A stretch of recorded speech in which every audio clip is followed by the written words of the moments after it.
Хэрвээ та технологийн салбарт ажилладаг болвол сурж байгаа болвол яг эргэн тойронд чи хэдэн охтууд, хэдэн эмэгтэйчүүд ажиллаж гин сурж гин. За сайн байцгаана уу? Tech as Talks подкастын маань 3 дугаар дугаар хэлэхэд бэлэн боллоо. Тэгээ энэ дугаараас эхлээд Намит 2 подкаста хост хийгээд явахаар болсон байгаа. Тэгээд энэ удаагийн сэдв дээр болохоор бид хоёр ерөнхий яагаад энэ подкаста хийж эхлэхээр болсон болон ер нь яг Women in Tech гэдэг ойлголтын талаар илүү дэлгэрэнгүй ярилцсан. Тэгээд дээрэс нь өөрсдийгөө танилцуулаад явахаар байгаа. За хонгорооигчийн маань хувьд бол өөрийгөө танилцуулбал өөрийнхөө туршлага. За тэгье.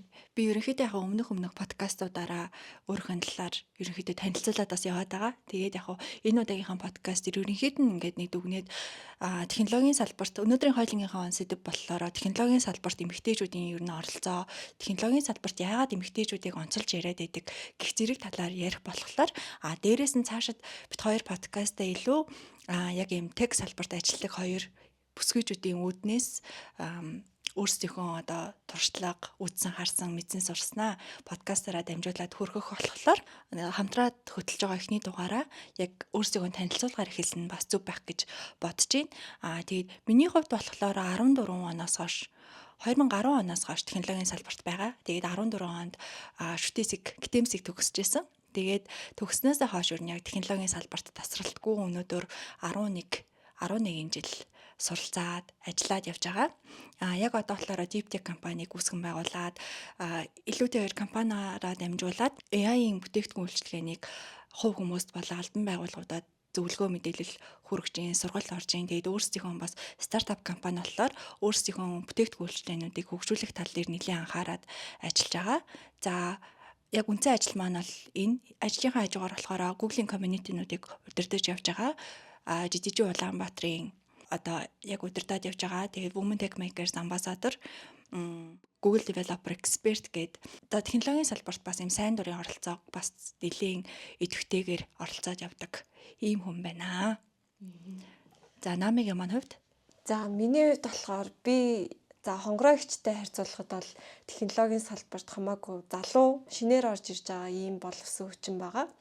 За миний бие болохоор Оросын албаны улсад эдийн засгийн чиглэлээр төгссөн. Гэхдээ 22 онд 3 дугаар курсэд байхдаа ерөөхдөө би дагаад яг UX UI design гэдэг чиглэлээр би дааж суралцсан. Тэгээд өнөөдрийг хүртэл ерөөхдөө яг тэр чадвараа хөгжүүлээд тэгээд одоо яг технологийн салбарт өөрөө ажиллаж үзэж байна. Тэгээд одоогийн байдлаар яг TechBack Group компанид бол ажиллаж байгаа. Тэнцэнэ болохоор ахлах бүтээгдэхүүн хариуцсан дизайнераар яг одоогийн байдлаар ажиллаж байгаа. За тэгээд одоо л өөрийгөө дүнхэд карьерийнхаа яг ийм mid level юм уу? Арай тийм дөнгөж эхлэегүй, ер нь бол нэг жоохон танилцаад иймэрхүү юм байдгийм байна, ингэдэм байна, тэгдэм байна. Ер нь хүмүүс одоо энэ салбарт ингэж ажилладаг юм байна гэдэгтээ бол нэлээд танилцаад явж байгаа. Тэгээд цаашдаа илүү өөрийгөө чадахжуулаад ер нь хөгжөөд явъя гэсэн бодолтой. Тэгээд тийм болохоор бас өнөөдөр тантай хамт ингээд гоё подкаст хост хийгээд анхны алхмаа хийгээд ингээд сууж байна. За тэгээд энэс гадна ажлын хажуугаар ерөнхийдөө бас адилхан Google community-гийн үйл ажиллагаанд идэвхтэй оролцдог. GDG Улаанбаатарын ерөнхийдөө бол гишүүн илүү дизайн, креатив талын зүйлсүүдийг нь хариуцж явдаг. Тэгээ мөн дээрэс нь Women Tech Makers Ambassador болсон. Тэгээд ер нь бол яг чөлөөт цаг зав айлуулах өөрийгөө хөгжүүлээ. Тэгээд community-гийн гишүүн байхад илүү их зарцуулаад ингээд явж байгаа иймэрхүү туршлагатай ийм хүн байна. Тийм. Ер нь технологийн салбарт ажиллах ер нь ямар вэ? Би ер нь яг яагаад switch хийсэн бэ гэд одоо ер нь бодохоор яг ингэж санагддаг. Миний зүгээр өөрийн хүсэл ингээд би чөлөөтэй байх ер нь нэлээд дуртай. Ажилдаа би дэвтэйхэн хувц өмсөж очоод гоё чөлөөтэй өөрийнхөө сэтгэмжээр юм хийгээд ч юм уу те хүнтэй гоё чөлөөтэй харьцаад тиймэрхүү байдлаар чөлөөтэй юм дуртай юм байна гэдгийг өөрийгөө бол нэлээд олж мэдсэн. Тэгээ тийм учраас жишээлбэл санхүүгээр төгсөөд банкны салбарт орох ч юм уу те тиймэрхүү байдлаар өөрийгөө төсөөлөхөөр за ер нь энэ бол яг миний хийх юм ер нь яг биш юм байна гэдгийг бол яг ухаарчсан байхгүй яг тухай тий. Тэгээ одоо яг тех салбарт ажиллахын гоё давуу тал гэх юм бол ер нь ингээд сэтгэж чадвал би өөрийнхөө хүсэж байгаа зүйлийг одоо гоё хөгжүүлээд бүтээгдэхүүн болгоход оролцож чадчихээн. Тэгээд скол зүгээр надад одоо яг санагддаг өдөр тутам санагддаг хамгийн гоё тав тал нь зүгээр би дуртай хувцас өмсөд ажилд очиж болдог ч гэдэм юм уу те. Тиймэрхүү зүйлүүд нь их таалагддаг. Тэгээд ер нь ажиглахаар тех салбарын хүмүүс одоо нэг юм чимээгүй байдаг гэл тэгээд идэв штэ. Ер нь чимээгүй код хичээ суудаг гэдэг ч юм уу. Яг үүндээ маш чөлөөтэй би эндээ мэдлэгээ хуваалцдаг. Яг тийм хүмүүс шиг надад санагддаг. Одоо яг ажлын байран дээр ч тэр скол энэ тийм дөөр ивентэд оролцоход ч юм уу те. Дурын үнээс очиод сайн байна уу ингээд танилцъя ингээд те. Би ингэж ажилдаг. Ингээд ийм төсөл дээр ажиллаж исэн. Та одоо ийм имийг мэдхүү гэдэг ч юм уу те. Тэгэх юм бол айгуу гоё нээлттэй шууд компьютераа нэгээл ингэсэн ингээд яриа өрнүүлэх бас маш гоё таалагддаг. Технологийн салбарыг өөрөө сонгож байгаа хүмүүс маань илүүтэйгээр одоо төвлөрөх дуртай ч юм уу те. Нээлттэй байхаасаа илүүтэйгээр өөртөөгөө дотогшоогоо нэлээд ярилцсан, өнгөйсөн ер нь өөртөөгөө байх дуртай хүмүүс байдаг гэж магадгүй. Тэгэхээр одоо нийгэмд гадагшаагаа гарахтаа илүү юм дотогшоогоо nerd ийм хүмүүс байдаг гэж боддог байж магадгүй. Гэхдээ яг ярилцаад тулаад уулзаад үзэх юм бол бас айгүй олон тохиолдолд эсрэгээрээ байдаг тий. Тийм. Ер нь нилээ ажиглаад тахад бол надад бол тэгж санагдсан. Тийм. Миний бас эргэн тойрны нэлээд олон яг технологийн салбарын хүмүүс эрэгтэй эмэгтэй гэлтгүй айгүй юм өөр ингэсэн юм хоббитэй, сонирхолтой тэрүүгээ ингээд хөгжүүлээд явдаг ийм залуучууд бас айгүй их байдаг. Яг ингээд гаднаас нь харах юм бол одоо кодер ч юм уу те байгаач одоо яг үнцэн ажил дээр бол үнцэн ажиллаа одоо кодо бичээ суун. Гэхдээ тэрнийхээ хажуугаар илүү ийм өөр юм хүсэл мөрөөдөлтэй сонирхолтой тэрийг ингээд ажлынхаа хажуугаар хөгжүүлдэг ийм залуучууд бас айгүй их байдаг харагддаг. За тэгэхээр өнөөдрийн маань бит хоёрын сэдэв болохоор women in tech байгаа. Тэгээд women tech makers гэж яг юу юм гэдэг талаар хойлоо. Эхлээд яриагаа үргэлжлүүлээ явах уу? Тэгээд за women tech makers за би эхлэлийн тавиад та гоё дэлгэрүүлээд явах уу? За ер нь миний анхны яг women tech makers-ыг яаж олж нээж ер нь өөртөө олж нээсэн бэ гэхээр за би одоо ингээд залуу би даж суралцж байгаа хүн байгаа. Одоо өөрөө би даж суралцаад технологийн салбарт орж ирсэн гэсэн үг шүү дээ. Тэгэхээр надад юу хэрэгтэй байсан гэхээр надад одоо community болон надтай ижилхэн чиглэлийн ч юм уу те одоо тех салбарын адилхан ажилтдаг хүмүүсийн community би одоо тэр хүмүүстэй ярилцаж ер нь яг яах вэ хүү гэдэг ч юм уу зөвлөгөө авдаг ч юм уу тийм хүрээлэл ерөнхийдөө бол айгүй хэрэгтэй байсан. Нэгдүгээрт за хоёрдугаарт болохоор юу вэ гэхээр одоо янз бүрийн ресурс гэх юм уу сургах одоо янз бүрийн ньюслетер явуулдаг штэ Google-с гоё ийм шинэ юм гарлаа инглиэд хэлээ гэдэг ч юм уу. Тэгэнгүүт яг тиймэрхүү одоо сургах одоо янз бүрийн материал ч юм уу те. Тиймэрхүү юмнуудыг ерөнхийдөө нэлээд хайсан. Тэгээ ер нь Монголд яг ийм Women Tech Makers Mongolia гэдэг community байдгийн байна гэдгийг бол анх мэдэж авч ирсэн. За тэгээд түүх нь юу вэ гэхээр ер нь бол Women Tech Makers community-г мэдээд авсан. За тэгээд байжсэн чинь нэг удаа сошиалаар Women Tech Makers волонтер авчихсан байхгүй юу. Тэгээд би за ер нь ингээд оролдоод үзье. Ингээд надад бол маш гоё сонирхолтой санагдаж байна. Тэгээ би оролдоод үзээгээ ерөөхдөө apply хийжсэн. Тэгээ тухайн үед бол тэнцээд тэр үед нийт 300 хүн хүсэлтэд явуулжсэн гэсэн баха. Тэгээ тэрнээс нэг 10 хүүхэд сонгоод тэгээ би тэгэд ерөнхийдөө волонтер хийгээд ивент зохион байгуулад ингэ явжсэн. Тэгээ тэр туршлага надад өөрөө айгүй их таалагдаад яг миний тухайн үед хийжсэн зүйл надад өөртөө их таалагдсан болохоор цаашаа илүү гүн судлаад Women Tech Makers community дээр ambassador гэж хүн байдгийн байна гэдгийг ол анх мэдэж авсан.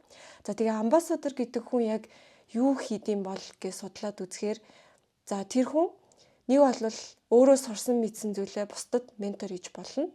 Эсвэл өөрөө энэ тэнд ивент дээр очиод өөрийнхөө ноу хав ч юм уу те мэдлэгийг бол спикер байдлаар одоо бусдад түгээж болно.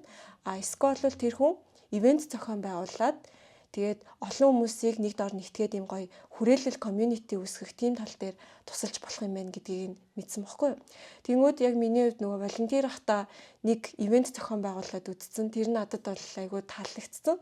Тэнгүүд за би ингээд амбассадор болчих юм бол ийм гоё ивент зохион байгуулад ингээ явж болох юм байна гэдэг ч юм уу. Тийм байдлаар ер нь бол Google-ийн яг Women Tech Makers руу би ингээ амбассадор болох хүсэлтэй нэгэд одоо хүсэлтэй формын бүглээ явуулжсэн байхгүй.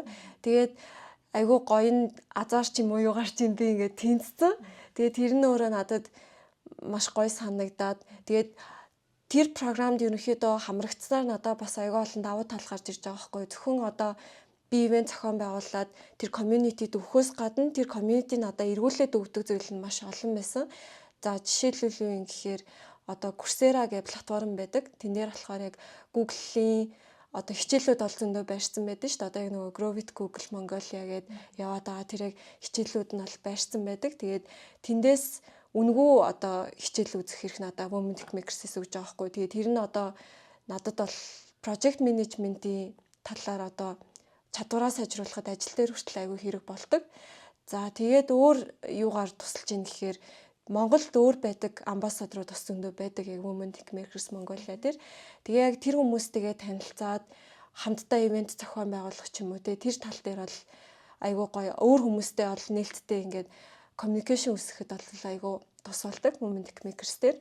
За тэгэл өөр ер нь жижиг сажиг benefit ч юм уу те тэгээд ивентэд зөвхөн Google-ийн private event-д өргөдөх ч юм уу тиймэрхүү дагалдах зүйлүүд нь олон. Тэгээд тэр зүйлийг хийж байгаараа надад өгж байгаа мэдрэмж нь өөрөө айгүй гоё байсан. За тэгээд Women Tech Makers Mongolia-г одоо яг ямар үйл ажиллагаа явуулж байгаа юм гэхээр ер нь бол илүү ивент зохиодог. Бид яг нөгөө нэг жил нэг удаа хамгийн том IWD буюу International Women's Day гэдэг өдрийг бол зохион байгуулдаг. Тэгээ тэр одоо бараг 4 дахь жилдээ амжилттай зохион байгуулсан байгаа шүү дээ. Тийм тэгэнгүүт сүүлийн 2 жилийнх дээр болохоор би оролцсон. Тэгээ эхний удаа миний оролцож байхад бидэд илүү 10 жилийн хүүхдүүдэд ч юм уу мэрэгчлээ сонгох гэж байгаа хүүхдүүдэд одоо IT-ийн салбарын одоо мэрэгжлийн талаар илүү сурчлах ч юм уу те тухайн салбарын экспертүүдтэй шууд нүүр тулаад менторшип авах ч юм уу тэр боломжийг нь бол нээж өгч исэн. За одоо сүүлийнх дээр нь болохоор бидэд GDG Улаанбаатартайгаа хамтраад Build with AI гэдэг яг зохион байгуулагддаг тиймтэй ивенттэй нийлүүлээд тэгээ өөрсдийнхээ Redefine Possible гэдэг жил алга нөө сэдвтэй байдаг. Тэгэнгүүт энэ жилийн сэдв нь болохоор Redefine Possible гэсэн. Тэгээ тэрийг нийлүүлээд ер нь химэл оюун ухаан яаж ашиглаж байгаа нэ салбарын хүмүүс тэгээ тэр тал дээр илүү химэл оюуны талаар чиглэсэн тийм ивент бол хийсэн.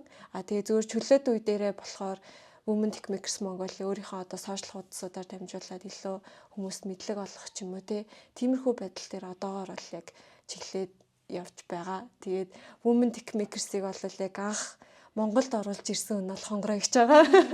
Та тэгээ гоё тэрнийхээ түүхийг гоё ярил. За миний хувьд бас яг анх Women Tech Makers амбассадор болсон үеэ сайг намыг ярьж хахад бодож ялаа л да. Тэгээд би болохоор 21 оны 4 сард амбассадор болж исэн. Тэгээд яг хамгийн анхны одоо амбассадор боллоо гэсэн имэйлээ хүлээж аваад бүр маш их баярлж исэн. Тэгээд яг ийм манай бүсийг хариуцсан одоо ийм турк эмэгтэй байсан. Тэгээд тэр турк одоо эмэгтэйтэйгээ холбогдоод илүү ингээд Women Tech Makers хөтөлбөрийн тухай Монголда яг ингээд community зохион байгуулад одоо үүсгэн байгуулад явах юм бол яадаг гэдэг талаараа тэр эмэгтэйтэй нэлээд ярилцаад тэрнээс бас зөвлөгөө мэдээлэл авч ирсэн. Тэгээд тухайд болохоор би биш надаас гадна Women Tech Makers амбассадор нэг эмэгтэй тэгэж Монголд байдгийг сонсоод тэгээд эрэл хайвал гарсан л да. Тэгээд манай мөнхцөл гэдэг охин маань бас амбассадор ямар ч байсан мөнхцөлтэйгээ уулзаад хоёлаа юм Women Tech Makers Mongolia гэдэг юм community үүсгэн байгуулъя. Тэгээд дэлхийн бас нэлээдгүй улсуудад байдаг тий. Яг ийм community чиглэлээр нэлээдгүй улсуудад байдаг. Тэгээд яг юм хотынхаа нэрээр нэрлэхээс илүү Women Tech Makers Mongolia, Women Tech Makers Korea гэх мэтээр ийм улсынхаа нэрээр үүсгэсэн ийм комьюнитинууд байдаг. Тэгэхээр нэлээдгүй олон улсуудад бас яг ийм комьюнити үйл ажиллагаагаа явуулдаг. Тэгэхээр энэ олон улсад үйл ажиллагаагаа явуулдаг ийм олон улсын чанартай энэ комьюнитиг хоёулаа Монголдо оруулж ирье. Монголдо үүсгэн байгуулад яг технологийн салбарт ийм сонирхолтой байгаа эмэгтэйчүүдтэй зориулсан арга хэмжээ үйл ажиллагааны зохион байгуулдаг болъё. Яг ийм нэгдмэл ийм хүрээлэл үүсгэе. Тэгээ хоорондоо илүү ингэж ярьж танилцдаг болъё. Одоо яг ийм технологийн салбарт байгаа өөрсдөндөө тохиолдож байгаа жаргал зовлонгоо илүү ингээд бие биентэйгээ хуваалцдаг болъё гэсэн ийм зорилгоор Women Tech Makers Mongolia гэдэг комьюнитиг үүсгэн байгуулж байсан. Тэгээд хамгийн анхныхаа ивентийг бит хоёр 21 оны 5 сард байгаа Div Summit гэдэг одоо яг технологийн бас хөгжүүлэгчдийн нэгтгэдэг бас Монголын нэг томоохон ивент байдаг шүү дээ. Байдаг шүү дээ. Байдаг шүү дээ. Номны үг мөгээр ордог. Div Summit ивенттэй хамтраад зохион байгуулж исэн. Тэгээд тухайн үед болохоор corporate hotel-ийн corporate зочид буудлын хоёр давхартны яг Women Tech Makers гээд заалаа одоо нэрлээд тэгээд эмэгтэйчүүдтэй зориулсан яриануудыг хийж исэн илтгэгч нарыгаа урьсан илтгэгчтэй илүүтэйгээр одоо эмэгтэй илтгэгч нарыг гол төлөв урьж яг юм хоёр давхрын тайзан дээр яриа хийж арга хэмжээгээ зохион байгуулж байлаа. За тэгээд тэр цагаас хойш ерөнхийдөө яг Women Tech Makers community-ийнхаа үйл ажиллагааг ер нь хоёлаа тогтворжуулаад явъя гэж үзсний үндсэн дээр өнөөдөр нэлээдгүй олон networking event-ууд мэдээлэл хүргэх зорилготой уулзалтууд арга хэмжээнүүдийг зохион байгуулсан байна. Түрүү намыг хэлсэн 3-4 удаагийн IWD-г бас зохион байгуулсан байна. Тэгээ хамгийн анхны маань IWD яг тэр нөгөө Div Summit-тай хамтраад хоёр давхрын зааланд зохион байгуулагдчихсан баггүй. Тэгээд бид хэд нэг удаа бас юм хакатон зохион байгуулж исэн. Тэгээд захим орчинд дах эмэгтэйчүүдийн аюулгүй байдал гэсэн сэдвтэ харилцаа холбооны газартай хамтраад ийм бас хакатон зохион байгуулж исэн. За тэгээд бид хэд бас нөгөө илүүтэйгээр энгийн тогтмол зохион байгуулагддаг одоо ийм уулзалтуудаас илүү яаж ийм сонирхолтой тэгээ өгөөчтэй тэгээ илүү ингэж нэг дотн суулгах ийм зорилготой арга хэмжээнүүдийг зохион байгуулах вэ гэдэг дээр бас нэлээдгүй ярилцаж боддог байсан. Тэгээд миний нэг санаанаас гардгүй нэг ивент гэх юм бол бид нэр одоо яг талбайн хажууд нэг веган хоолны газар байдаг гэсэн юм аа. Luna Blanca лөө. Яг нэрийг нь бол тодорхой санахгүй байна.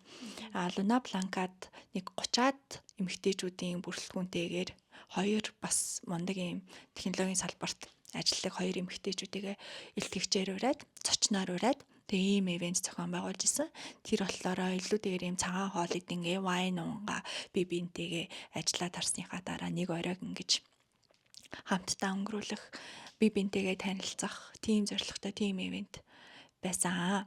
За тэгээд миний хувьд бас яагаад амбассадор болсон бэ гэхлээр яг их сургууль орсноос хойш 10 оноос хойш технологийн салбарт орсон байгаа гэхлээр бас өнөөдрийг хүртэл одоо ийм дардан замаар бол яваагүй. Тэгэхээр яг уу энийг ярихаас өмнө нөгөө нэг яагаад заавал технологийн салбар дах эмэгтэйчүүд гэж онцолж яриад байгаагаа ер нь бол бас ийм тодорхой бас хэлхийн зүйтэй баг тий. Яагаад тэгэхээр хүмүүс ийм жоохон ийм буруу ташаа ойлголт мэдээлүүдтэй яваад идэг. Ер нь бол яг салбар болгонд ер нь хүйсийн тэгш бус байдал байдаг. Тэгээд яг энэ тэгш бус байдал байдаг нэг салбар нь гэх юм бол яалтчгүй технологийн салбар, STEM гэдэг ийм том шинжлэх ухаан, инженерчлэл, математик, технологи энэ салбарын одоо яг нэг ийм салбар шинжлэх ухаан болох технологийн салбар яалтчгүй эмэгтэйчүүдийн оролцоо бол маш бага байдаг. Жишээлбэл дэлхийд даяар 20-25% нь эмэгтэйчүүд оролцдог гэж байгаа байхгүй энэ салбарт байдаг гэж байгаа байхгүй. Тэр ч үүднээсээ одоо Google, Microsoft, Meta зэрэг олон том компаниудаас эхлээд одоо NGO, төрийн бус байгууллагууд хүртэл эмэгтэйчүүдийг дэмжиж гин альва томоохон хурал семинаруудад эмэгтэйчүүдэд зориулсан грант өгдөг ч юм уу. Тэгэхээр ингээд бодоод үзэнгүүт яалтчгүй салбарт эрэгтэй эмэгтэй хоёр хүүс хоёулаа ижил тэнцүү оршин тогтносноор эргүүлээд тэндээс гарах үр дүн, хөгжүүлэл, инновац бүгдээрээ одоо бидний сайн сайхны төлөө одоо хөгжүүлэгдэж гардаг гэдэг утгаар одоо энэ том компаниуд, NGO-ууд бүгдээрээ одоо технологийн салбарт эмэгтэйчүүдийн оролцоог нэмэгдүүлэх хэрэгтэй гэдэг үүднээс одоо энэ хөтөлбөрүүд ингээ хэрэгжиж яваад байгаа байхгүй. Тэгэнгүүт одоо эргээд буцаад нөгөө түрүүний яриалгаа ороход намайг анх их сургууль байхад манай анги мэдээллийн системийн анги байсан. Тэгэхээр ингээ харьцангуй ингээ хүүсийн харьцангуй гайг байсан. Тэгтээ програм хангамжийн ангид бол эсэргээрээ маш олон хөвгүүд залуустай охтууд бол цөөхөн байсан. Тэгээд яг сургуулаа төгсөх үед бодохоор айгүй цөөхөн охтууд төгсдөг. Тэгээд төгссөн охтуудын маань бас маш бага хэмжээнд маш бага охтууд маань яг мэрэгчлэрээ ажилд ордог. Тэгээд 14 онд би хамгийн анхныхаа ажилд орж исэн. Тэгээд яг ажилд орох гээд IT паркийн бараг бүх инкубатор одоо компаниудаар тухайн үед инкубатор компани гэж нэрлэдэг байсан. Одоо л стартап компаниуд. Тэгээд компаниудаар очиод ажилд орох гээд явж байхад бол нэлээд чаленжтай байсан. Тэгээд бүгдээрээ ангийнхнаараа хамтаар нэлээдгүй компаниудаар очиж уулзсан. Тэгээд нэг 2-3 сарын дараа харахад манай ангийн залуучууд манай л үшээ ажилд орсон. Тэгээд охтууд маань ажилд ороогүй байсан. Тэгээд зарим нэг орсон найзуудаас маань эхлээд ингээд бид нэр чинь ингээд дараа нь ингээд уулзаад ярьж байхад илүү ингээд кофе зөөлгөөд байна, жоохон офис менежерийн ажил хийгээд байна. Эсвэл ингээд нэг ажил орсон нь илүү ингээд секретний хооронд ингээд зөвхөн эмэгтэйчүүд тэр местэн дээр очдог. Тэгээд нэг эмэгтэй одоо секрет аваад гарлаа гэхэд дараагийн эмэгтэй нь тэнцээ ингээд ажлын байрыг нь одоо ингээд байж байдаг. Зөвхөн эмэгтэйчүүд зориулсан тийм ажлын байр гих мэтэр. Гэхдээ тэр нь бол надад үнэхээр таалагдаагүй. Тэгээд миний хувьд ч гэсэн яг иймэрхүү асуудлуудтай байгаад ажилд орёгээ тэнгууд менежерийн орон тоон дээр авах гэдэг ч юм уу те. Яг үнэндээ би сургуулаад Android аппликейшн хөгжүүлээд төгссөн байдаг. Миний хүсэл яг хөгжүүлэгчээрээ ажиллах байгаад байдаг. Гэхдээ эргээд компаниуд авах гээд байгаа нь болохоор илүү менежерийн орон тоон дээр авах гээд байдаг. Тэгээд компаниудтай уулзаж явсараад Sodны Solution компанид ажилд орж исэн. Тэгээд бидний одоо бол яг бидний мэдхээр бол шууд CMS, News CMS гэх мэт сайтуудыг, портал сайтуудыг хөгжүүлдэг ийм компанисан. Тэгээд надад хамгийн гоё юм нөгөө нэг таатай мэдрэмж одоо ингээд бодоход үлдээсэн нь манай захирал бас айгүй гоё юм нээлттэй хүн байсан. Тэгээд тухайн үед намайг энэ одоо залуу юу, охин уу, эмэгтэй юу гэж юусоо ялгалгүйгээр чи яг юу хийсэн бэ? Сургуулаа төгсөхдөө юу хийсэн бэ? Юу хийж чаддаг вэ гэдэг дээр үндэслээд надтай ярилцлагаагаад би тэгээд бас хийсэн зүйлсээ танилцуулаад тэгээд ерөнхийдөө бол хийсэн юм чинь бол айгүйх таалагдж байна. Чи цаашид ингээд энэ ур чадвараа хөгжүүлээд би биднээсээ суралцаад ингээд манай компанидаар ажиллах боломжтой байна гэд тэгээд ер нь хөгжүүлэгчээр Sodны Solution гэх компанид орж исэн. Тэгээд ажилд орж байхад бараг 10 гаруй юм ах нартай, дандаа залуучуудтай. Тэгээд намайг ажиллаж авах ер нь бүх цаг үед 1-2 эмэгтэй л байсан. Тэгэхээр бол яалчгүй угаасаа айгүй бага эмэгтэйчүүдтэй байгааз. Тэгээд бас M-Music-т ажиллаж исэн. Тэгэхэд бол манайхан яг миний байдаг байсан технологийн баг маань болохоор жишээлбэл 5 хүнтэй. Тэгээд тэрний нэг одоо эмэгтэй нь би байсан байхгүй юу. Тэгэхээр яалчгүй бодит ийм байдал дээр ингээд үзэнгүүд эмэгтэйчүүдийн яг ийм технологийн салбарт байгаа тоо маань өөрөө айгүй юм бага байгаад байна тий. Статистикийг харсан ч тэр одоо яг ийм нөө ажлынхаа өөрийнхөө ажиллаж исэн газруудыг харахад ч тэр тийм байдаг. Ер нь бол манад ч гэсэн ажиглагддаг л да. Манад яг том developer team гээд байдаг. Нэг давхар бүтэн суудаг байхгүй юу би тэгээд.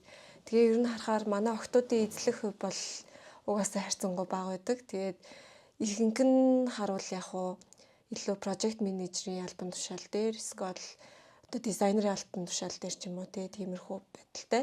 Яг хөгжүүлдэг охтууд маань гэвэл бол угаасаа яг эрэгтэйчүүдийн тоотой харьцуулбал хамаагүй цөөхөн байдаг. Гэхдээ яг яг Women Tech Makers гээд ивент хийн штэ.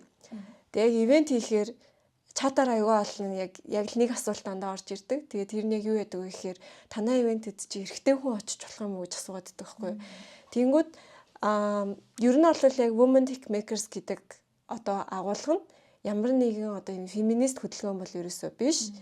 Яг зорилго нь юу вэ гэхээр одоо технологийн салбарт ажиллаж болон технологийн салбарт сонирхолтой байгаа бүх одоо эмэгтэйчүүдтэй ерөн зүгээр юм урам зориг өгөх тий одоо янз бүрийн ресурсуудыг бэлдэж өгөх гоё хамтрал community үүсгэх тийм зорилготой. Гэхдээ ямар нэгэн байдлаар эрэгтэйчүүд үүнд оролцож болохгүй гэж бол ерөөсөө явдаггүй анх яг үүсгэн байгуулагдсан цагаас л тийм байсан гэж бол би бодож байна.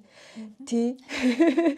Тэгээд ер нь бол яг эмэгтэйчүүдийн технологийн салбарт оролцоог дэмжихэд эрэгтэй хүн ч гэсэн нөлөөлж болно гэж би боддог байхгүй юу. Зүгээр гой зааж сургадаг ч юм уу те, эсвэл хамтран ажиллахдаа илүү гой ажилтдаг ч юм уу те. Тиймэрхүү байдлаар эрэгтэй хүн ч гэсэн оролцож болно. Тэгээд яг миний зүгээс яг хандаж хэлэхэд Women Techmakers бол яг тийм эмэгтэйчүүд гэсэн яг тийм одоо community биш ээ. Энэ бол зүгээр яг одоо илүү бага байгаа одоо хуваар үнэхээр харах юм бол үнэхээр яг бага байгаа нь үнэн шүү дээ тий ажиллаж байгаа хүмүүсийн тэр хүмүүсийнхаа одоо урам зоригтой ихтгэлтэй тий хоорондоо гоё хамтралтай тийм одоо ажиллах ч юм уу суралцахад нь илүү гоё дөхөн болгох зорилготой тийм л community гэж явж байгаа. Тэгээ ер нь одоо яг эмэгтэй эрэгтэй ч гэлтгүү ямар ч одоо баг бүрдүүлэхэд миний бодлоор одоо ялгарл гэдэг зүйл айгуу чухал юм шиг санагддаг байхгүй юу? Одоо тэгээд жишээлбэл би UX UI судалгаа ч юм уу одоо би тэгэд воркшоп хийлээ гэж бодоход тэр воркшопт оролцож байгаа тэр өрөөнд сууж байгаа хүмүүс бүгд өөр байвал надад баг гоё санагдаад байдаг байхгүй яа тэгвэл би тэгэд шин санаа гаргах гад воркшоп хийнгүүд бүгд яг нэг сэтгэдэг хүмүүс байвал тэндээс гоё шин санаа гарч ирэхгүй шүү дээ тэгэнгүүт хамгийн чимээгүй үнийг ч гэсэн яриулах хэрэгтэй гэдэг өнцгөөс хардаг тэгээд хүн болгон хоорондоо өөр тэгээ хүн болгон өөр ингэсэн одоо шинэлэг санаагаа ч юм уу те үзэл бодлоо гоё нийлүүлэх юм бол тэндээс илүү гоё баланстай одоо үр дүн гарч ирэх юм болов уу гэж боддог байхгүй. Тэгэхээр ер нь аль ч салбарт цөөх байгаагаа аль болох одоо дэмждэг ч юм уу те одоо жишээлбэл эмэгтэйчүүд авангаа ядаг салбар дээр эрэгтэйчүүдийгээ дэмждэг ч юм уу тийм байдлаар явах юм бол илүү гоё баланстай тийм одоо үр дүн гарах юм байна гэж бодсны үндсэн дээр ер нь одоо ийм community-нууд байгаад байгаах гэж бодож байгаа. Ер нь одоо том компаниудын ажлын зар дээр хүртэл нөгөө манайх diversity and inclusion-ыг айгүйх дэмжиж ажиллана гэдгцэн байдаг шүү дээ. Би тэгээд нэг юм уншиж хахад diversity and inclusion гэдгийг юу гэж гоёор тайлбарлах вэ гэхээр diversity гэдэг бол олон талт байдал, inclusion гэдэг бол дуу хоолой нь үнцэнтэй байна уугүй юу гэдгийг одоо илэрхийлж байгаа ухагтхан ойлголт байгаа даа шүү дээ. Тэгэнгүүт одоо diversity гэдэг нь ширээнд суулгах. Тэгээд inclusion гэдэг бол тэр ширээнд суусны дараа дуу хоолойг нь үнэхээр сонсож гин үгүй юу гэдгийг үзэх ийм үзэл ойлголт юм байна лээ. Тэгэхээр намын хэлгээр яг үнэн тэр community манай community ч гэсэн яг тийшээгээл зорж байгаа бид нараар зогсохгүй манайхаар одоо цаашлаад ер нь дэлхийн нийтээрээ л яг үүнд зорж байгаа чиглэлээ явж байна. Жишээлбэл одоо эрчүүдийн оролцоо бага байсан бол магадгүй технологийн салбарт байгаа эрхтэйчүүд ч юм уу те яг ингээд ийм хөдөлгөөн community арга хэмжээ үйл ажиллагаанууд бол зохиогдоод явах байсан баг. Тэгэхээр ялцчгүй эмэгтэйчүүдийн оролцоо маш бага байгаа учраас та бүхэн минь оролцоод өгөөч ээ, дуу хоолойгоо хүргээд өгөөч ээ гэдэг дээр одоо үндэслээд энэ community-нуудын зорилго ингээд чиглээд яваад байна. Тэгээд дан эрхтэй хүмүүстэй, эрэгтэй инженерүүдтэй баг байсан бол ямар асуудал гарах вэ гэхээр яг бодит амьдрал дээр жишээлбэл технологийн салбарын хувьд бодит амьдрал дээр ашиглагдах бидний өдөр тутмын одоо аппликейшнууд, вебүүд, системүүд, технологиуд зөвхөн эрчүүдэд зориулсан одоо бүтээгдэхүүнүүд хөгжүүлэгдээд гарах байсан.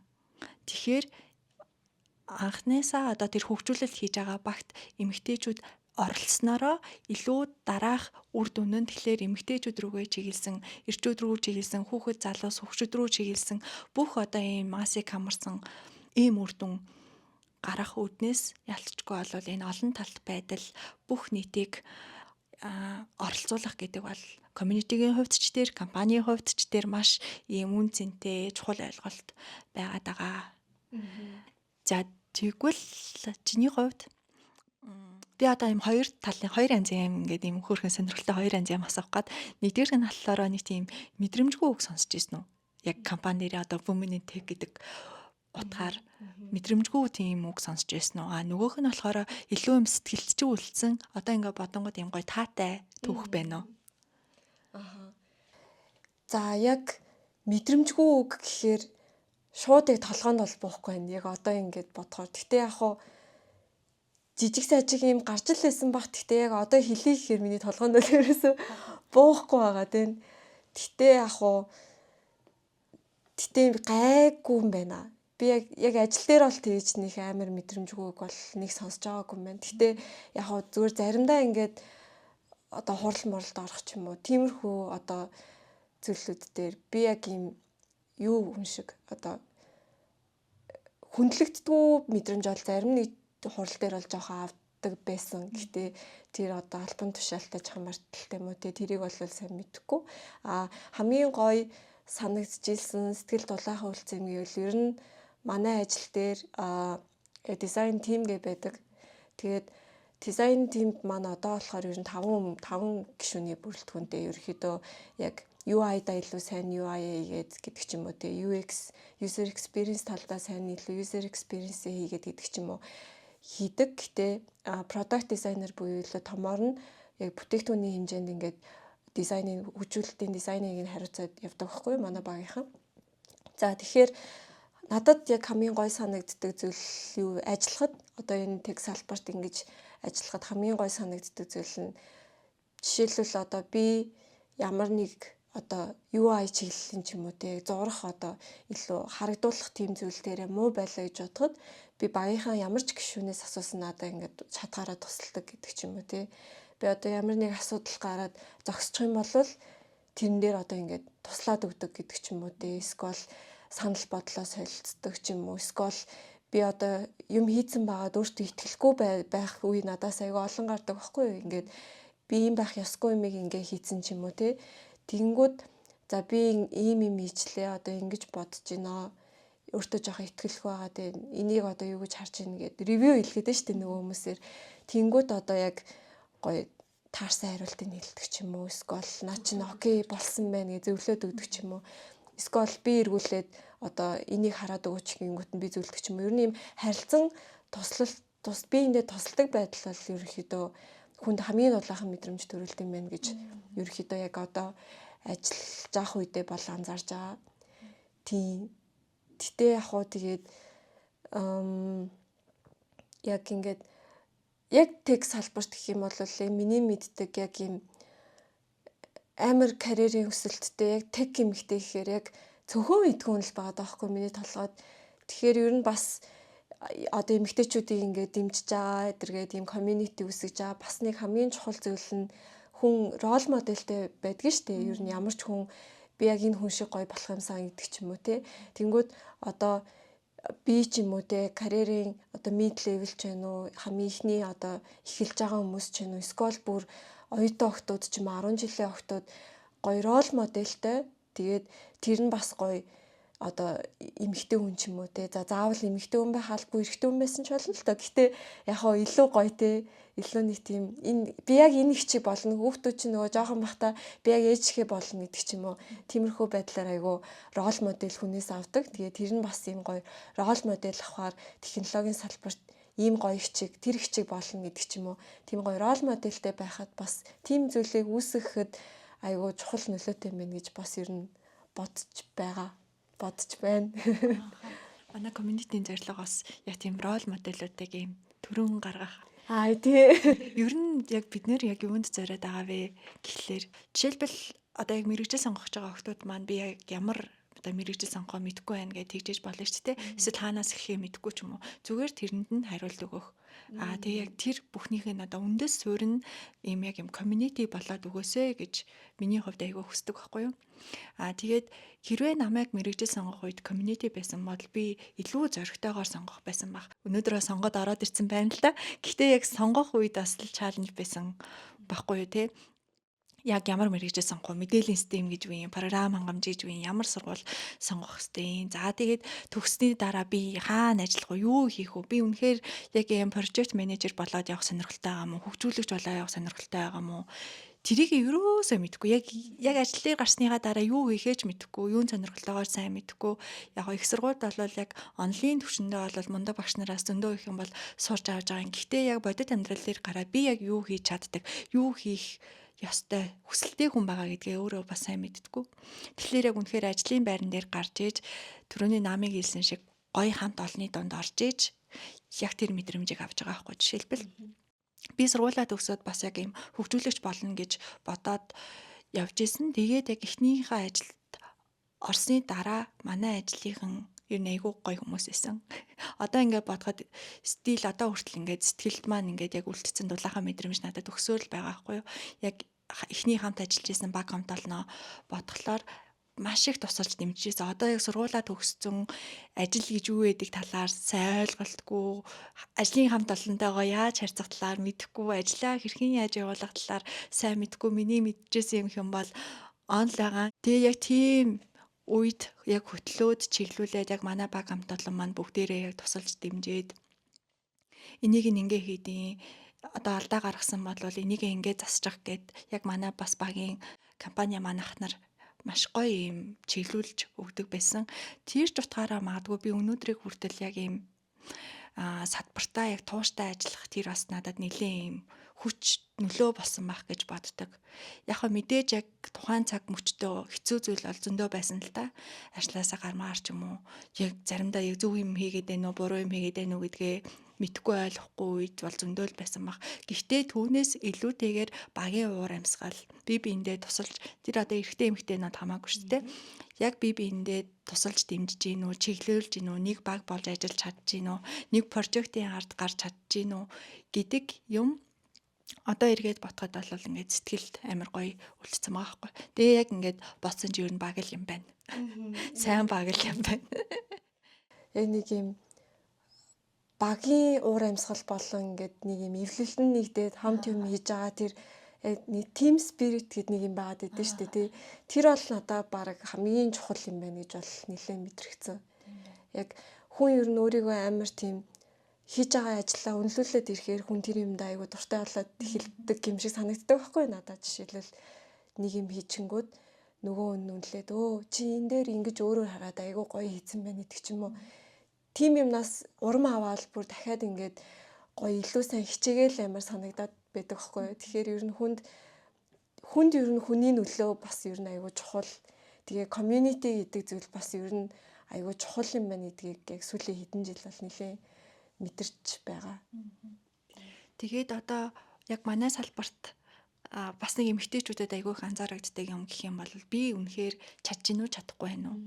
Тэгээ яг өөрийгөө яг юм хүнтэй харьцуулж эсвэл би яг ямар төвшөнд байна гэдгээ одоо яг хаанаас ер нь бол мэдхүү. Ер нь яг манай салбарт байгаа эмэгтэйчүүдийн бас нэг асуудал яг тэр юм шиг санагдаад идэг. Би үнэхээр чадж гинэ чадахгүй байна. Би мэдж гинэ мэдгүй байна.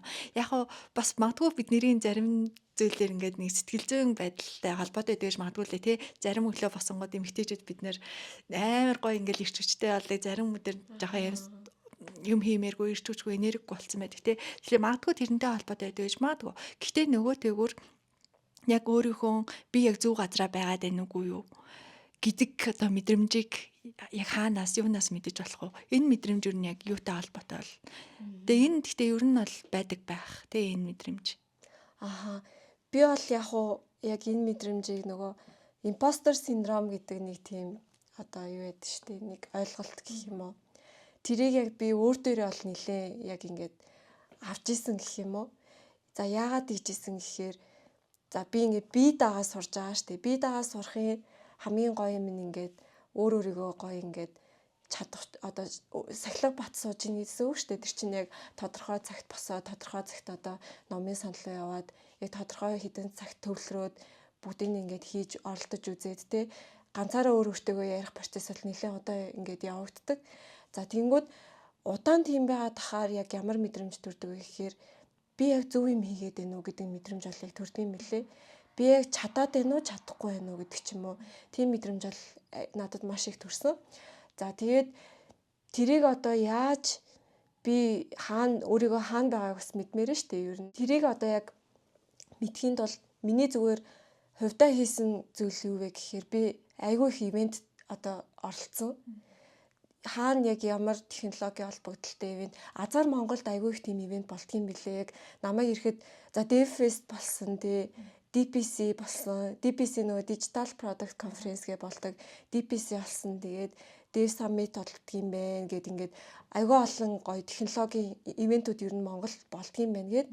За тэгээд тэрэн дээр очиод ер нь сошиалар ч юм уу ингээд миний одоо яг ажиллах гад хүсэж байгаа тэр дизайны салбарт ямар хүмүүс ажиллаж байна гэдээ ер нь ингээд анзаараад харсан байгаа. Тэгээд яг тэр хүмүүстэй ингээ хамгийн гол нь team event-үүд дээр таарна. За тэгэл амар зориглож очиж штэ ингээл за яах вэ? Гэтэ би энэ хүнтэй ингээ уулзаж юм асуумаар байна ингээл хамаг ингээл хичээл зүтгэлээ ягаал ичих нүрээ илгэндээ нагаал гэдэг. Тэгэл ингээл очиад өө сайн байна уу? Би ингээ сурж байгаа юм хүн байгаамаа гэдэг ч юм уу те.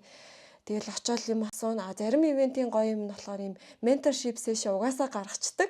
Тэгээ би угаасаа тэрэн дээр нь цагийн бүклэд ч юм уу яг очиод нэг эсрэг нэг харц сууж агаал.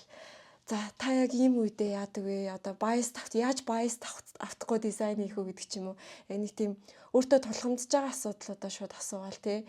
Тэгэл би яг ингэж мэдрээд байна. Би одоо яг яах вэ? Би юм зөв юм хийж гинөө. Би нэг яаж гинэ гэдэг ч юм уу. Өөр хүнээс асуучаар амар тайвширдаг мэдрэмж авд юм лээ. Яг яагаад тэгэхээр одоо тухайн хүний хэлж байгаа хариулт ч юм уу те эсвэл одоо юм яг тийм мэрэгжлийн үг хэллэгээр хариуллангууд нь би ойлгоод байнгут би ч бас те хоосонгүй л юм байна гэдэг ч юм уу тийм жижигхэн янаас жоох өөртөө итгэл авдаг ч юм уу те эсвэл одоо надад хамгийн гоё жишээ нь Дүлгэн Баяр ах байдаг.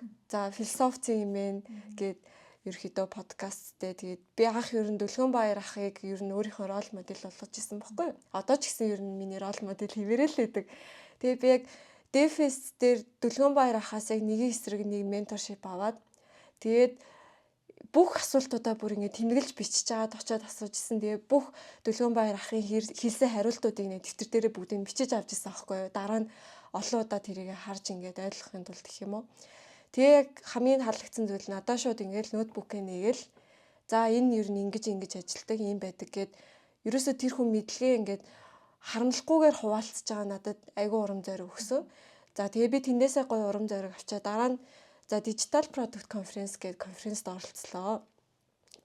Тинчээ би одоо байгаа захиралтайгаа ерөөхдөө танилцчихсан бохгүй хамгийн анх удаа. Тэгээд очиод ингээд тулгамдж байгаа асуудлаа хэлээд ч юм уу те би одоо ингээ гацчлаа би яг яах вэ гэдэг ч юм уу. Тийм байдлаар хэлсэн чи бас яг адилхан ингээ шууд ноутбук ингээл цүнхнээсээ гаргаж ирээл за ингээд ингэдэм ингэдэг тэгдэг надаас юм чаленж тулгарч исэн. Тэгээд би яг над мэдрэмжийг чинь мэдэрч исэн. Тэгээд чи ингэчүүл ер нь зүгээр бах гэдэг ч юм уу те. Тиймэрхүү байдлаар зөвлөж өгч исэн. Тэгэнгүүт тэр одоо хүмүүсийн зөвлөгөө ч юм уу те тэр одоо урам зориг гэдэг ч юм уу. Тэр зөвлөд надаа айгүй итгэл өгсөн. Тэгээд яг тэр нэг импостер синдром гэдэг байгаа одоо өөртөө итгэхгүй байх байдал ч юм уу. Тэр зүйлээс гарахад хүнтэй ер нь ярилцах одоо communication хийх тиймэрхүү одоо харилцаа ер нь айгүй чухал юм байна гэж бодсон. Тэгээд нөгөө нэг угаасаа тийм үг байгаад дтэн штэ чи хэрвээ нөгөө хурдан явахыг хүсвэл ганцаараа яв. Гэтэ чи хол явахгүй. Гэтэ олоолаа ингээд ярилцаад хийгээд явах юм бол чи удаа явах гэсэн чи илүү хол явна гэдэг ч юм уу.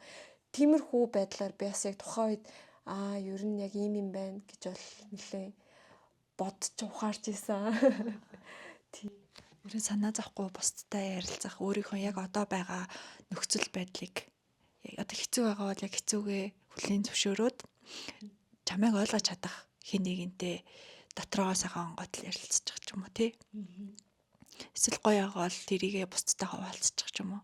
Тэгэхээр хоёлаа яг өнөөдрхөө ярьсан подкастн дээрээ ярьсан одоо яриа одоо хүргэх мессежээ ерөнхийдөө базаад хэлэх юм бол за миний зүгээс бол хэрвээ та технологийн салбарт одоо орохоор бодож байгаа болвол орё гэж одоо төлөвлөж байгаа болвол илүү их зүйл суралцмаар байх юм бол яалтчгүй community-д нэг дээрээ ивентүүдэд очиж агаарэ өөртөөгөө адилхан жаргал зовлонтой хүмүүстэй уулзаарэ гэж хэлмээр байна. Нами бас түрүү нөгөө рол модельтэй болоорой гэж бас хэлсэн шүү дээ. Тийм өөрийг чинь чиглүүлж чадах хэм байна. Эсвэл өөрөө үлгэр дуурайлал авж байгаа хэм байна. Хаанаас хинээс мотивац авж ийн тэр хүнээ өөрийнхөө рол моделийг болгоорой. Тэгээд бас нэг санаа хэлмээр байгаа нь хүн ер нь яг өөрийнхөө гэрлэх ёстой газраас гэрлэж чаддаг. Тэгэхээр хэрвээ магадгүй яг заавал технологийн салбар биш те өөр салбарч байсан болно шүү дээ. Гол нь чи яг юунд итгэлтэй байна? Хаана юу хийгээ чамайг өөртөө итгэх итгэлийг чинь нэмж гин гэдэг маш чухал. Тэгэхээр заавал технологийн салбар биш. Магадгүй одоо мэрэгчлээ солих гэж байгаа бол магадгүй технологийн салбарт орох гэж байгаа бол зүгээр л хийгээд үз. Тэгээ үнэхээр тэр хийж байгаа зүйл чинь итгэл үнэмшил өгч гин үү? Өөртөө итгэх итгэлийг чинь нэмэгдүүлж гин үү? Чамайг гэрэлтүүлж чадж гин үү гэдэг бол маш чухал. хэрвээ чадж байгаа юм бол яг зөв газараа зөв цэгтэй байна гэж ойлгох хэрэгтэй. Яг хоо зүгээр миний зүгээс хэлэхэд хүн ер нь өөртөө бас ихтгэлтэй байвал зөв газараа зөв цагтаа тэгээд өөртөө ихтгэлтэй байх юм бол гэрэлтэж чадах юм байна гэдгийг бол ерөөхдөө Мэдэрч байна. байна. Мэдрээ явж байна. Тийм тэгээд ер нь подкастынхаа сүлд хэлэхэд community, event бүх зүйлд оролцоорой. Тэгээд хүнээс асуумаар байгаа зүйлээ ичил санаа зовлтгүй очиод асуугаарай. Тэгээд энэ бүх зүйл чинь ингээд ирээдүйд өөрт чинь хэрэг болно. Тэгээд бусаддаа бас түгээхээ битгий мартаарай. Өөрийнхөө одоо мэдлэгт битээ харан байгаарай гэдэг ч юм уу тий. Тиймэрхүү мессежийг ерөөхдөө өгөөд яг энэ подкастаа л өндөрлүүлэе гэж бодож байна. Энэхүү подкаст маань одоо ингээд сар болгон тогтмол хийгдгээр бид хоёр зорж байгаа. Tekes Talks танд хүртээ. Бараг тих юм шүү. Эмэгтэйчүүд сул дараа учраас биш, харин нийгэмд хүчтэй нөлөө үзүүлдэг учраас ийм одоо эмэгтэйчүүдийг дэмжих хөдөлгөөнүүд маш чухал байдаг бахнэ. Хэрвээ та технологийн салбарт ажилладаг болвол сурж байгаа болвол яг эргэн тойронд чи хэдэн охтууд, хэдэн эмэгтэйчүүд ажиллаж гин, сурж гин комент хийгээд бичээрэй. Лайк, subscribe гэж.